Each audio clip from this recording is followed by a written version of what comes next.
আসসালামু আলাইকুম। তো কেমন আছেন সবাই? আলহামদুলিল্লাহ সবাই ভালোই থাকবেন আল্লাহর রহমতে। আমিও আছি আলহামদুলিল্লাহ। তো আজকে ভিডিও লম্বা নয়, আপনাদের সাথে কথাও লম্বা হবে না। তো ছোটোখাটোই কথা বলবো। তো শুরুতে মুরগি থাকবে, শেষেও মুরগি থাকবে। তো এটার তো অবশ্যই একটা রিজন থাকবে। তো রিজনটাও বলবো। আর এইটা মনে করিয়েন না যে দুটোটা একদিনের রান্না। আমি কি পাগল হয়ে গিয়েছি একদিনে কি দুইবার মুরগি রান্না করব? হ্যাঁ, হয়তো হতে পারে যদি কখনো মেহমান আসে, ওই রকম পরিস্থিতি হলে তো অবশ্যই রান্না করতে হবে। তা আজকের রান্নার মধ্যে সবগুলা রান্না এত মজার, আমি আপনাদেরকে কি বলবো, হয়তো আপনারা বিশ্বাস করবেন না। সবচেয়ে বেশি মজার ছিল সেটা হচ্ছে কচুর এই শাকটা। এটা হচ্ছে কচুর শাক বলতে যেটা ডিগ থাকে ওইটা আর কি। এত মজা হয়েছে, আমার জীবনের সেরা মানে কচু শাক রান্না এটা। আমার এত বছরের রান্নাটা আমার মনে পড়ে না এটার মতো স্বাদ কোনো শাক হয়েছে, মানে কচু শাকের মধ্যে আর কি। এটা কেন জানি এত মজা ছিল, আমি নিজেও বুঝতেছি না।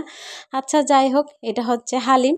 হালিমে অনেকে বেশি একটু হলুদ দেয়, বাট আমি হলুদ দিই নাই।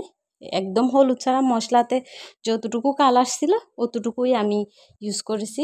আর হচ্ছে যে মনে করেন হালিমের যেটা পুরা মশলা থাকে ওইটা কখনো আমরা ইউজ করি না। স্পেশালি আমি করি না, এটার কারণ হচ্ছে একদম কড়া হয়ে যায়। তো যাই হোক, এখানে দুই রকম কচুর লতি আর হচ্ছে মান কচুর ডুগা। ওরে বাপ রে বাপ, ছোটোবেলার কথা মনে পড়াই দিছে। এত চুলকাইছে, আমার তো মনে হয়েছিল যে আমার দুই শাশুড়ি মিলে আমাকে দুই ওয়াক্তে গলা চুলকানোর ব্যবস্থা করে দিছে। এত চুলকাইছে বলে বুঝাতে পারবো না। আজকের সেরা কষ্ট ছিল গলা চুলকানি। আমি ওদের আশায় তো আর তরকারিও রান্না করি নাই। এখন আমরা কি কষ্ট পেলাম দুই বেলাতে। তো যাই হোক, এই মুরগিটা হচ্ছে আজকের রান্না, ওই মুরগিটা হচ্ছে অনেক আগের, যখন মনে হয় ঝামেলা বাসছিল তখন। তো সবাই আশা করি ভালোই থাকবেন, সুস্থই থাকবেন, সবার জন্য দোয়া করতেছি।